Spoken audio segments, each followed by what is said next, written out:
What I remember most about the Battle for Vogan was the confusion and the colossal scale of the death. We fought like heroes, like each building that had even one guardsman inside was a fortress against the enemy. Every soldier fighting in the basement or under the stairs stood his ground alone and accomplished the task on his own. Because in city fighting, each soldier has to be his own general.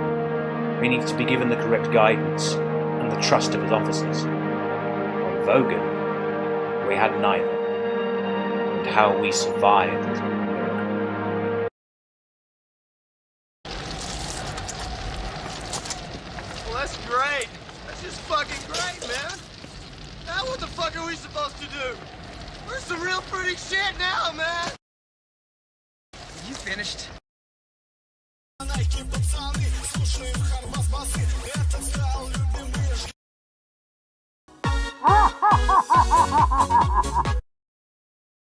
That sounds like a you problem.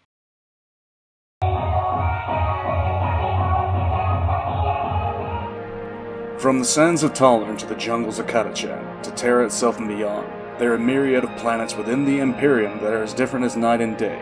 From worlds that still have tribal huts as the largest structures, to massive cities that span the entirety of the planet. Every planet, moon, and even the larger rocks that fall under the auspice of Imperial authority have one thing in common. They all contribute in one way or another to the Imperial Guard. The Imperial Guard is titanic in scope, drawing from almost every inhabited area of the Imperium, and will almost always be found front and center in any engagement. In every tale of war that the Imperium fights in, the Guard is there, carrying their mass-produced weaponry that is only ever useful in seemingly endless volleys. There is so much about the Guard that is simply taken for granted by many of us who enjoy this setting, but I love the Guard. While stories of the Space Marines are glorious, and the Sisters of Battle are incredible, while the Titans of the Legio Titanica are as awe-inspiring as the Assassinorum is terrifying, none of them hold the place in my heart that the Guard does.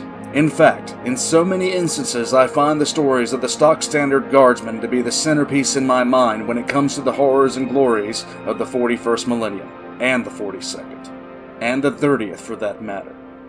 They add an insight that is much needed. The Guardsman is not a figure clad in armor that is nearly impervious. Their weapons are not ancient relics attended to by doting serfs. Their stories do not span the centuries, but are often snuffed out without note or even at times a second glance. The stories of the simple Guardsmen are those of humanity itself, facing the horrors and hope that come with life in the Imperium. Like most matters in 40k, the subject gets more complicated the more you look at it. As I stated, Guardsmen are drawn from every walk of life, from tribal warriors to spire noble aristocrats. The Imperial Guard was reforged from what was left of the Imperial Army, which itself fought in the Great Crusade. The origins of the Imperial Army came from the Unification Wars, in the form of the warriors known as the Genos. One example in the lore is that of the Geno 5-2 Chiliad. The highest rank of the 5-2 was known as the Uxors, women who had a unique sort of psychic gift, but were still considered weak psychers. These women would have their ovaries removed. What the fuck? Welcome to the Grimdark before the Grimdark. And the warriors of the Geno would be created from the strongest established martial lines available, while someone could join the Geno from outside of it. In fact, there was a rank for non-bloodline members of the 5-2 itself. The stock standard soldier's mother was at times his or her commander. It goes without saying that a unit like this would most likely not be allowed in the current state of the Imperium, but during the days of the Great Crusade, it was a common thing. These so-called Strife Epoch regiments fought alongside the Thunder Warriors, retaking Terra itself. And at some point these regiments, oftentimes called the Old Hundred, were taken with the Emperor on the Great Crusade. During the Great Crusade, the Space Marines Legions served as the primary driving force behind humanity's retaking of the stars. And although the fighting forces of the Imperium continued to swell in terms of size, the human soldiers themselves were only able to watch from the sidelines. During the early stages of the Crusade, the Astartes were the only ones to take planet after planet. But as the spread of the Imperium began, it became quickly non-feasible. The Astartes could simply never be in so many places at once. Drawing from the newly conquered worlds as well as Terra itself, the Exertus Imperialis was formed with the surging billions of troops, staff, logistics specialists, naval crew, and support staff. From within this organization rose the precursor of what is now known as the Departamento Menatorum, the Corps Logisticae. Considered controversial at the time, but completely expected in the current age of the Imperium, the Corps Logisticae surveyed and calculated the capabilities of a planet in terms of resources, population, technological level, and other capabilities. And all of this was done to assign a specific tax to the planet and its inhabitants. Yes, and if I don't pay up, I'll go to jail for tax evasion. I'm crazy enough to take on Batman, but the IRS, no, thank you. This tax, known as the Imperial Tithe, was assigned to every world regardless of population or any other factors. Every tithe contained within it the required amount of supplies that would be sent out from the planet itself to the wider Imperium, from food to cloth, tanks to body armor. And in this tithe was a requirement for a certain amount of trained manpower. Young people from all over the globe are joining up to fight for the future. I'm doing my part. I'm doing my part. I'm doing my part. I'm doing my part too. This manpower was taken from the planet and forged en masse into the Imperialis Auxilia, the Imperial Army. Before long, it was a common thing for some of the legions to fight alongside Imperial Army regiments, placing most of the army under the direct command of the Primarchs themselves. But after the outbreak of the Horus Heresy, it became clear that the decision had been made in error. Out of the entire Imperial Army, close to half defected alongside their traitorous Primarchs. While the Horus Heresy was a disaster for the entirety of the Imperium, the plight of the army was one that was even worse. On both sides of the war, waves of humanity were slaughtered, partially due to absolute necessity, but also due to the inability of the human soldiers to both stand up with and against the power of the legions. There are no records that state the amount of loyalist or traitor dead, but the number stretches far into the billions on both sides. In fact, if we were to look at the battles involving the army during the heresy and subject them to our own modern-day standards, Rogel Dorn would have been stripped of command and put on trial.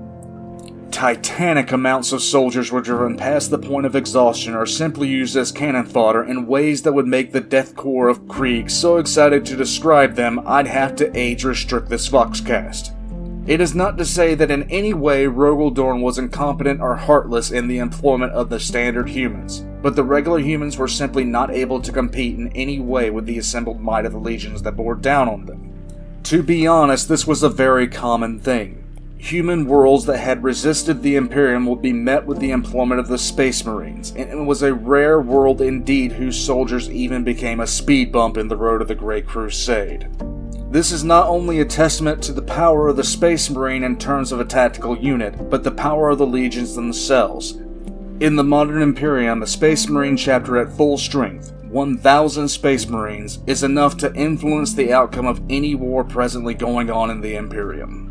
After the Horus Heresy came to an end, a change was needed, and that change was engineered by Reuploaded Guilliman. The Imperial Army, which had contained all logistical, manpower, hardware, and fleet assets, ceased to exist as an entity. In its place arose several new organizations. One of these organizations was known as the Astra Militarum, or translated into the rough language of Low Gothic, the Imperial Guard. Reuploaded Guilliman, as he had with the Codex Astartes, rewrote the book on how humanity's most common defenders would be organized and recruited. Instead of drawing recruits from a number of worlds into a single unit, the entirety of the remaining Imperial army was sent back to their own worlds. The armies of these planets were then reclassified as Militarum Regimentos, and then the planetary army was broken down into smaller regiments. The Lord Commander or Governor Militant of each world was placed in charge of not only defending their world, but recruiting the required tithe of newly christened Imperial Guard regiments. This had immediate benefits in the short and long term, for while it would most certainly take more time for a full response to be organized because of the need to draw on multiple planets to counter specific threats, it prevented any seeds of rebellion from polluting an entire formation, and often allowed the newly founded Inquisition to detect signs that not all was well on specific worlds. This splitting of forces into purely planetary-based regiments meant that certain worlds would rise to galactic prominence from the sheer quality of the regiments that were produced. And in an Imperium that consists of over 1 million inhabited worlds, there are few military men who do not know the names Mordia, Catachan, Talarn, or Elysia. I doubt even the village idiot does not know the names Krieg, and the most feral of feral worlds speaks the name Cadia with respect. One of the more drastic changes that happened in the post-Heresy Imperial military is that combined arms formations were no longer allowed.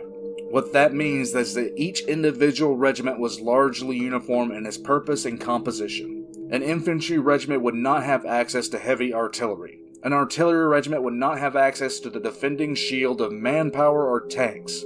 Mechanized units would be strictly focused towards mechanized infantry or mechanized armor, lacking the supporting elements that would truly make it a complete unit. While this does seem, and is, highly ineffective, it does come with a purpose. During the nightmare of the Horus Heresy, entire armies had simply turned traitor, purging their own ranks and bringing their full military might against loyalist forces. By segmenting the regiments into parts of a whole and breaking the chain of command into a series of interlocking regiments which join to become a fully combined arms force, the danger from the influence of chaos or simple rebellion becomes far less of a threat. In the Horus Heresy, the armies under the Primarchs held loyalty chiefly to the Primarch that led them above most any other. So when a Primarch raised their flag in rebellion, the army mostly stayed with that Primarch. In the modern Imperium, if a leader of a combined force of Guardsmen decided to turn traitor, he would have to contend with the fact that while his loyalties might be on shaky ground, only a few of his regiments might actually be willing to turn. The traitorous commander could believe himself to have the loyalty of all of his troops, only to suddenly find that the infantry regiments from a high world decided not to sign off on betraying the Emperor, and that the mechanized armor units from the Forge world had decided his head would look good on the cannon of the regimental commander's Baneblade. At that point, it doesn't matter how much artillery the commander has at his disposal. In short, it made any attempt to turn a large military force traitor a near Herculean task, as each regiment depends on the others for support and completion. While indeed more ineffective in terms of speed, the cost was deemed more than sufficient to prevent another large combined arms army and fleet from turning traitor. One could very well find every infantry regiment raising their flag in rebellion, only to find their positions shelled by the rather irate Krieg siege regiments who wanted to voice their opinion on the matter. I'll get you, bitch! One of the last and best changes to the structure of the Imperium's human military was in how the regiments were manned. Regiments were not organized by manpower in itself. An infantry regiment might hold 10,000 individual guardsmen, but a tank regiment might only bring to bear a few hundred. The central goal was to make each individual regiment the equal in relative power to any other regiment. This meant that a regiment of super heavy tanks might only consist of 6 to 8 of the massive war engines, and these tanks would need to be supported by regiments of infantry, and also regiments of mechanized infantry or Lehman Russ battle tank regiments. All these changes forced Imperial commanders to draw from a myriad of different worlds, with differing levels of loyalty from the barely tolerant to the outright fanatical. Combined forces would often be from separate worlds, separate systems, separate subsectors, and they may not even understand each other while speaking the same language. But one thing bound them all together. In every regiment of Imperial Guard, from the smallest specialist regiments from Agri-Worlds, to the black smoke belching mechanized units of Armageddon, all the way to the trenchcoat wearing Kriegsmen, there is a single figure. These men and women were originally called the Discipline Masters within the Imperial Army, specialists of certain units who were extremely zealous to the principles of the Imperium. They were given the singular task of maintaining order and promoting zeal in the face of the enemies of man. They were known for being utterly pitiless, lacking even a trace of humanity in the face of maintaining the integrity of the unit, and would carry out immediate summary executions on any who showed weakness in the face of the enemy. These discipline masters would carry a ceremonial scythe, which was used to publicly execute, to simply drive home a point. Wulfboi Gaming took this initial idea and turbocharged it, founding the training grounds that would produce the most feared and fearless of any of the forces of the Guard, the Officio Perfectus, or in Low Gothic, the Commissariat. Commissars are recruited specifically from orphans whose parents have died serving the Imperium, or from specialized orphanages run by the Imperial Ecclesiarchy. Every regiment has one of these figures, who constantly watch the men and women under their charge. There are few in the chain of command who are safe from the attentions of a commissar, and more than one staff meeting has been halted to clear a body of an officer who displayed what equated to disloyalty or cowardice in front of the regimental commissar. The changes set forward took some time to get used to. Indeed, it took considerable time for many leaders to accept what at first glance would appear to be the outright neutering of the Imperial Army. But those changes have stood the test of time. The Astartes claim to be the shield of humanity, but those claims are more arrogance than truth, for a shield is seldom a bright and shining thing. No, the Astartes are the sword of humanity. For when they strike, they inflict brutal and lethal damage, and every tactic they employ resembles nothing more or less than a weapon aimed at the heart of the enemies of man. Like swords of ancient heroes, with their armor gleaming and gear maintained, they are the shining examples of not only military might, but hope through strength of arms. A shield is not a gleaming and shining symbol, nor is it something that is written about in songs, and seldom it is passed down in legends. A shield is there to be beaten, but not yield, to take blow after blow until the blows stop coming or the shield simply breaks. The shield bears the scars of strikes that would kill, is pierced by arrows and the tips of blades. A shield is bent and battered by mace and cudgel. It is an ugly thing sometimes, and it is a wonder that a shield can sometimes withstand the abuse and weathering that is unleashed upon it. With every strike against his face, chips fly away, sections are broken, the metal is dented. It is not there to be the shining example. It isn't there to be the celebrated icon. It is there to protect and nothing more. To take the abuse and continue to drive forwards, and to wear down the strength and resolve of an opponent through the sheer determination of its form. Even in victory it bears scars of a lethal nature, and in defeat it is shattered beyond repair. If a warrior's sword breaks, it is an ill omen, a sign that disaster will soon come to him, the loss of a true companion that has won them victory after victory. If a warrior's shield breaks, or is battered too badly to be used, the warrior simply tosses it aside and finds another, rarely even glancing at the very thing that has saved his life from spear and arrow, from sword and hammer. Disposable, uncelebrated, unremembered, battered and bruised, with completely acceptable losses. No, the Adeptus Astartes are not the shield of humanity. That title belongs completely and solely to the Imperial Guard.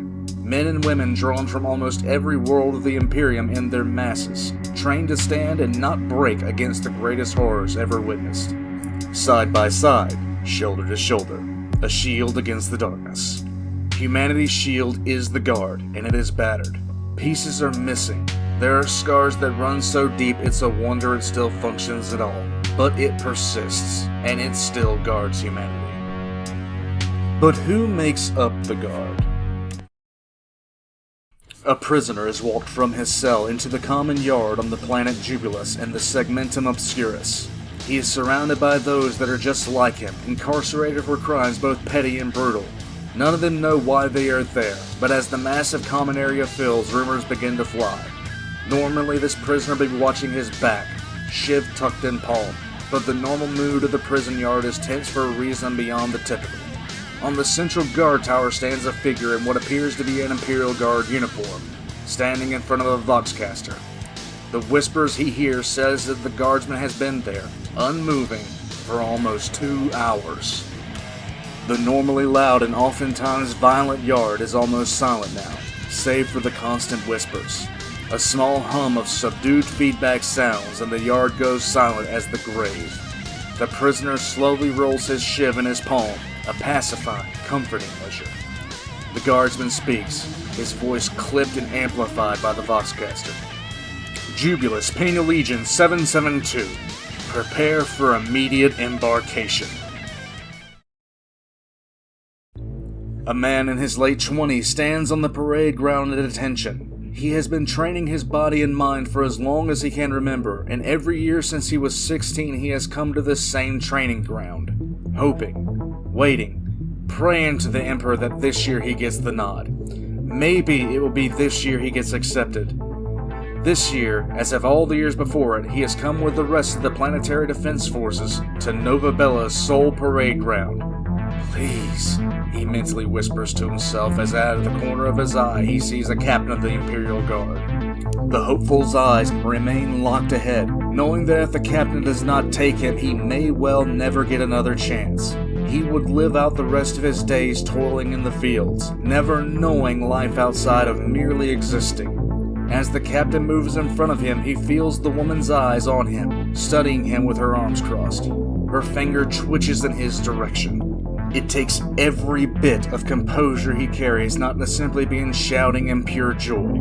Every thought moves to controlling his breathing as another figure moves in front of him. A strange figure, with more metal attached to his body than anyone on that training field had probably seen in a year. Eyes that weren't eyes look to the nameplate on his chest, and then the figure moves past. He's done it.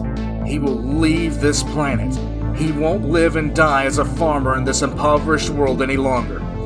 He is now a member of the Nova Bella 7th Imperial Guard Regiment, the 2nd regiment raised in almost 20 years.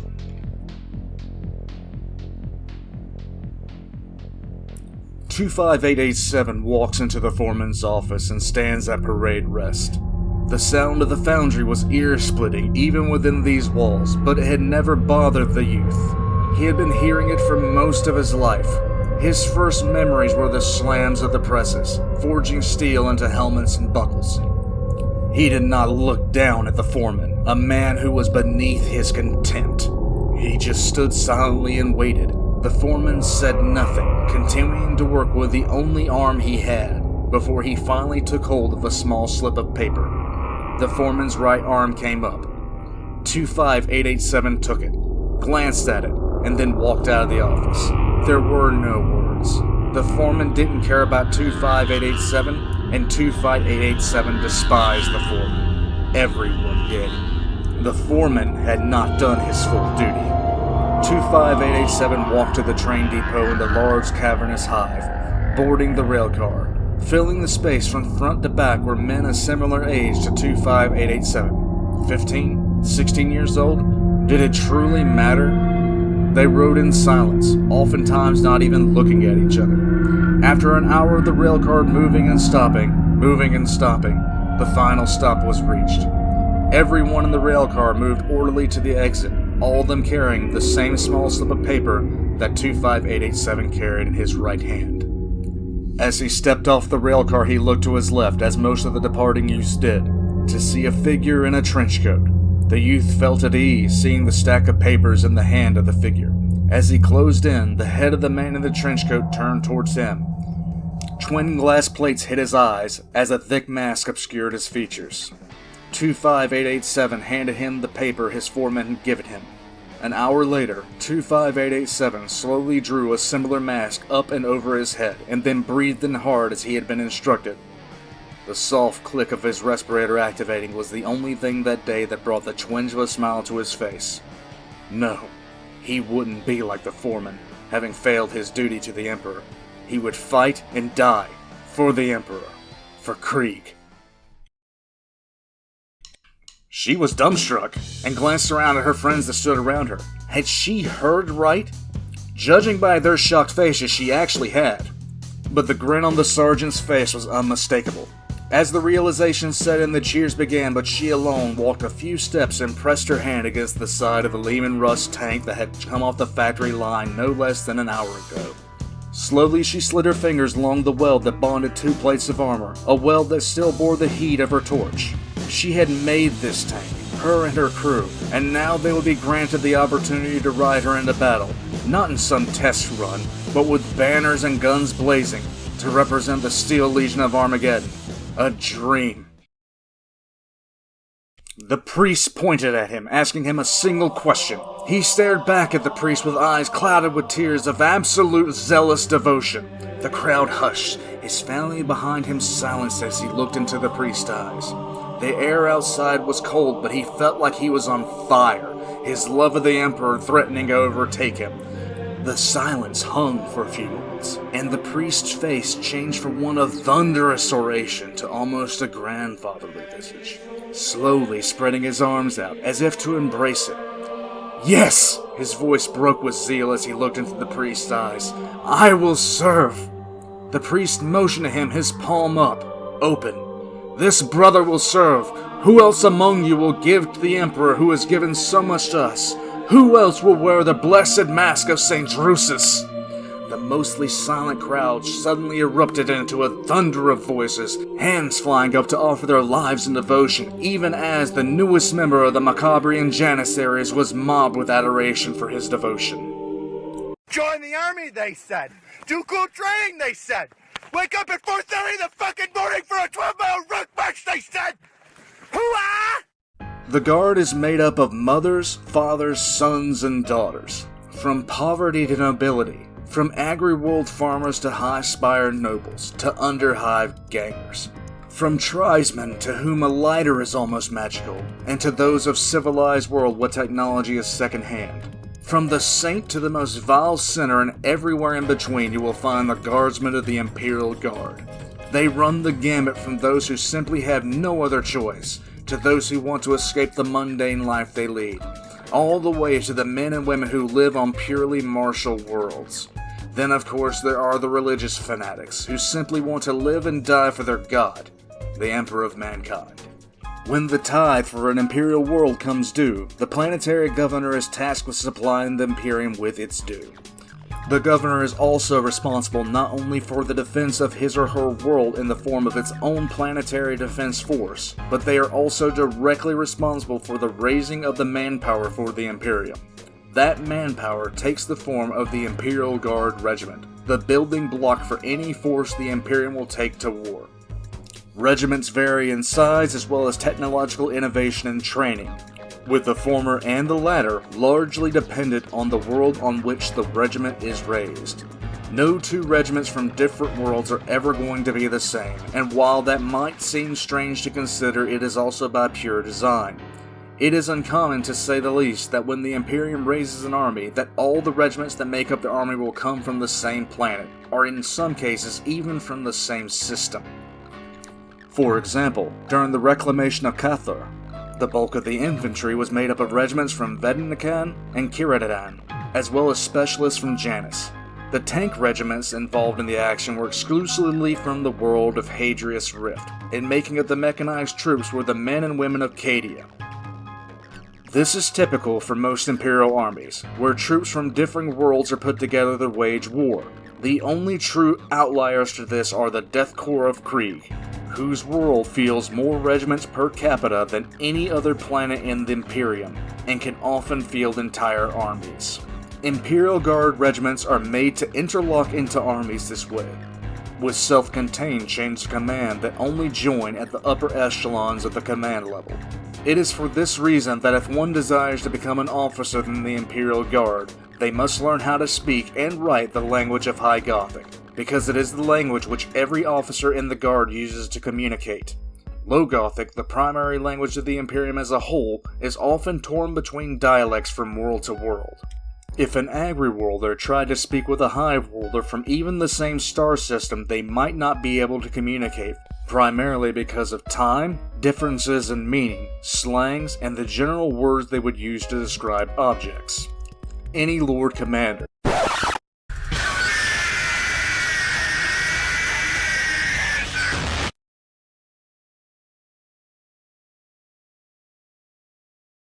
tasked with assembling an army is going to consider these things, but they are also going to think about something far more basic than just fitting specific regiment types into spots to fill out his forces. One of the greatest strengths in the Guard is its pure flexibility. There are over 1 million planets in the modern Imperium of Man that run a full gambit of technological and ecological varieties. If a commander was given proper time to prepare an army to invade a planetary system where the majority of the populated worlds and defenses were in mountainous areas with narrow passes with low oxygen and temperature and extremely low light sources, the commander could tailor-build his army to effectively combat the enemy directly, drawing regiments from worlds that specialize in producing highly effective mountaineer corps to fill out his infantry, while doing the same for other positions within the scope of his command. In fact, given ample time, an Imperial Guard commander pulling the right strings could put together an army that would directly counter the strengths and weaknesses of an attacker or defender. While there are a few worlds throughout the Imperium that have the capability to produce multiple types of regiments, most Imperial worlds simply focus on one. For instance, while Krieg fields almost every single type of regiment from mechanized to motorized, from artillery to tank and infantry, sappers to heavy assault. Another planet called Kanak only raises regiments of shock assault infantry troopers. This lack of standardization in terms of training, development, and regimental size is both a curse and a blessing, for while it may take a good deal of research to get the right regiments in the right positions, once they are there it can make all the difference in the world. Along the same lines is a matter of the regiment's pedigree.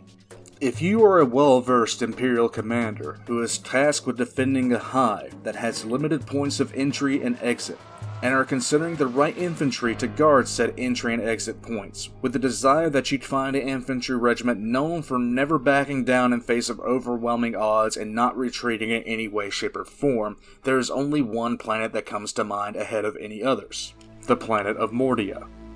The planet of Mordia produces regiments of the Mordian Iron Guard, a Guardsman regiment that stands shoulder to shoulder in dress uniforms and will hold the position until the enemy is wiped out or they are. A member of the Iron Guard is so specifically trained to maintain complete discipline that the concept of even shitting without being told to push is alien to them.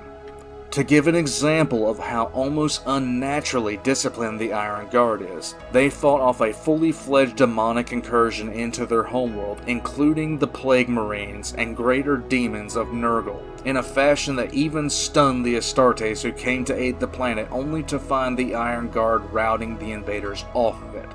They have an extremely well-deserved reputation for following orders to the absolute letter without complaint and holding the line against an enemy without faltering. To defend a hive with only a few points of entry, look no further.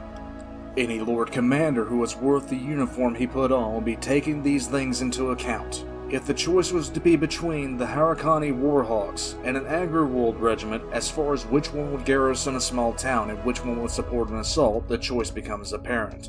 This is one of the times that lack of standardization becomes a benefit to the Imperium, because while this lack of standardization allows for the mundane, it also allows for the exceptional. While there are as many differing Imperial Guard regiments as there are worlds that birth them, there are some worlds that have set themselves completely apart based purely on the regiments they produced. Worlds such as Catachan, with its famous jungle fighters, often called upon when the target world is rich with thick jungle and plenty of orcs to kill. Worlds like Krieg, whose dour and unflinching deathcore have broken sieges that have lasted years.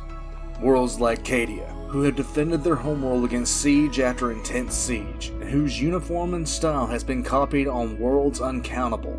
Worlds such as these have nothing in common, save a martial lineage that has been channeled. These regiments and their specialization is yet another side effect of the lack of standardization that actually benefits humanity. But as I have stated, there are massive drawbacks to the Astra Militarum. One blatant flaw is the very same lack of standardization in the quality and caliber of the troops. What are you looking at, ass? Something, sir! You plotting on me, boy? Yes.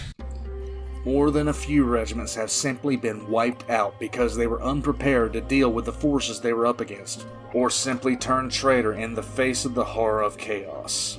This is why the Commissars exist, to literally make these troops who would turn tail and run stand and fight, and they typically do this by making the Guardsmen fear the Commissar more than the enemy. The largest drawback in my mind, and one that explains quite a lot about the state of the Imperium in the 41st and 42nd millennia, is that when one simply draws manpower from a large pool of worlds to train an army, it becomes more efficient in one regard over all others: paperwork. The largest organization in the Imperium is the Adeptus Administratum, and that is for a reason. Forming an army from scratch and training it, equipping it, and transporting it is far less consuming in terms of both organization, time, and effort. One of the reasons the Imperium's bureaucracy is so buried behind mountains of paperwork is the Guard itself. It is far easier to handle the bureaucracy and logistics of one singular army than to handle 50 regiments that all have their own standalone requirements and needs. It is the lack of standardization that makes this process even more time-consuming, because each individual Guard regiment will have its own specific needs that fall outside the norm regularly. It is the very nature of the Guard that makes it so hard to assemble. Putting together an army drawing individualized regiments from different worlds is a Herculean logistical effort, and a bureaucratic nightmare almost beyond countenance. Take our own real world into consideration.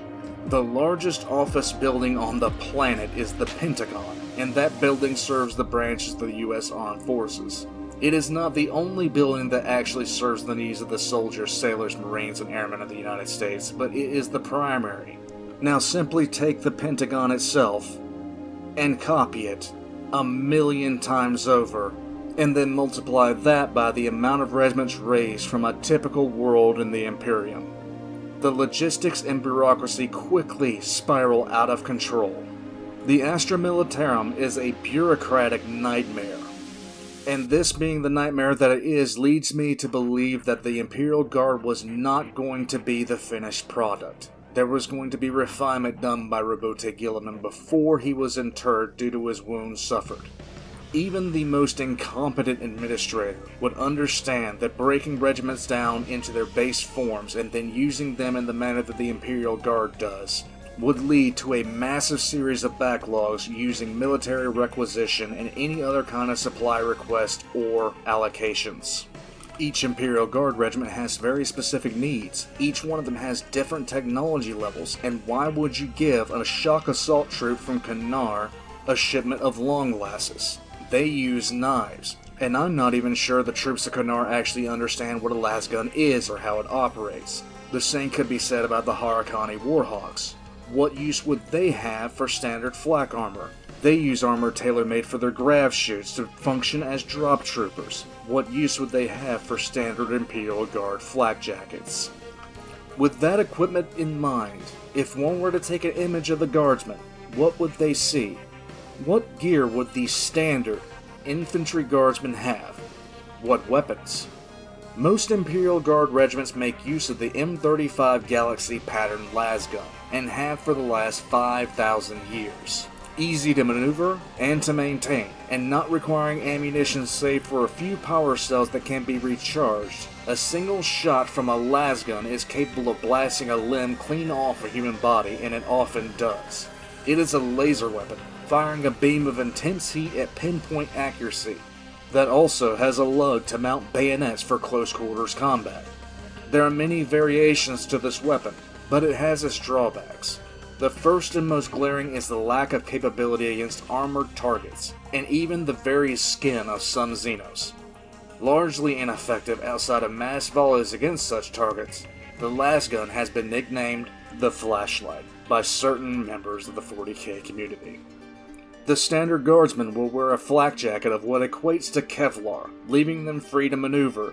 But again, this armor, against the threats that the guardsmen will typically face, is often woefully insignificant, as it will not stop the brutal punch of a plasma rifle, nor the monomolecular edge of an Eldar sword. They will also carry a combat knife, basic medical supplies, and a copy of the Imperial Infantryman's Uplifting Primer, which is a book that if you mess up or write in it, the commissar of the regiment will shoot you. And the last bit of required kit that every guardsman of the Imperium should always have on them is the most powerful weapon to ever be constructed. The 970 Entrenching Tool. It is a collapsible shovel that you can hit someone with, or dig a latrine, or hit someone and throw them in a latrine that you just dug. Look at it and salivate it. Just look at it!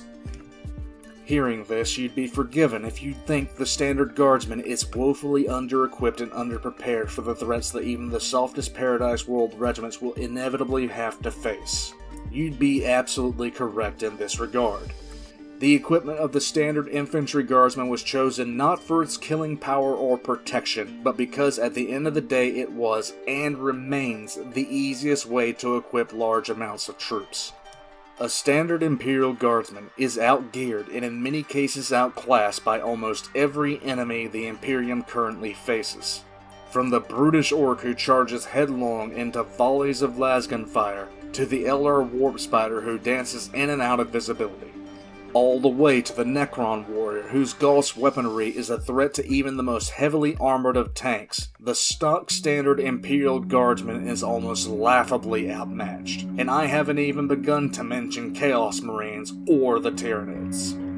In fact, it is a common thing for the enemies of the Imperium to underestimate the Guard, because the sheer disparity of power is so blatant at times it's often painful to witness. In the Eldar, the Guard fights opponents who have centuries, if not millennia, of combat experience compared to your typical Guardsman's experience of less than 5 years. The Guard is frequently outnumbered by orc warbands, sometimes by a magnitude of 5 to 1 and in some cases upwards of 20 to 1. Your standard infantry Guardsman is asked to face down Chaos warbands with traitor Astartes, who, like their loyalist counterparts, outstrip them in every way. They must conquer the primary fear that comes with wave after wave of monstrosities that would devour them wholesale in the Tyranids. And against every other enemy of man, the Guard finds itself struggling to keep up against opponents mystical or mighty in nature, where defeat means death, and often so much worse. Against such horrors, what could any Guardsman reliably say that would matter? Well, I have an idea. Lady, I'm afraid I'm going to have to ask you to leave the store. Who the hell are you? Name's Ash. Housewares. 10,000 years, you fucking pussies! That's right, for 10,000 years the Imperial Guard has been taking the best that anyone could throw and repaying it in kind. Failbadon the Shitstain needed 13 separate tries to get his unstoppable armies past Cadia, and the only way he finally managed to do it because he was throwing a temper tantrum because a bunch of mortals with bargain bin equipment kept on shooting his precious greater demons and making them cry. For all the shit that constantly gets taught by traitor Astartes, they sure do get their shit rammed in on a regular basis by people who can't even pierce their armor with their primary weapons. How in the blue fuck do some of these assholes have this big of an ego when the very military force they constantly talk shit about puts their dick in the dirt on a regular basis? Give me the Guard any day of the week against these bastards. Hell, not even the Eldar are that full of themselves because at least they know for a fact that if the Imperium ever cornered their craft worlds, they'd soon find their spirit stones being used for betting chips over cards. In fact, every enemy of man has had their face stepped on by a standard-issue Guardsman boot so they can piss right off. They have always failed to grasp how such a weak, easily killed, and cheaply equipped Guardsman keeps holding the line. Pure, unadulterated determination. Eldrad Uthway can't even decide which future he's fucking up next with his stupid-ass visions. Abaddon doesn't even have the emotional willpower to decide if he hates Daddy or not. The Tau can't even remember what the greater good was yesterday if the greater good of today tells them to shove a corn cob up their ass. But the Guard? The Guard may be badly equipped and have piss-poor weapons, but it also has the clearest mission statement. Give me it, it's mine! Give me that, it's mine! And they let you know this with their pinpoint accuracy and a ridiculous amount of tanks and artillery. Find me one Eldar that has half the determination of a Krieg's Guardsman. Find me a single Chaos Marine who has a percentage of the discipline of the Mordian Iron Guard. Find one damned orc in the galaxy who understands the words operational integrity. Find a Tau that shouldn't be exterminated. None of these things exist! And what's even funnier is when I hear people from other fandoms like Star Wars trying to talk shit and say the Imperial Guard wouldn't stand a chance against fucking stormtroopers. Are you shitting me? The Guard has fought against demons from their worst nightmares, orcs in their billions, knife-eared fucks that want to turn their skin into festive lamps, and literal fucking Terminators, and they've held the line against that for 10,000 years. The most elite stormtroopers in the Star Wars Empire lost a fight to the death with Teddy fucking Rumskin and the Berenstain Bears. The fuck are they gonna do?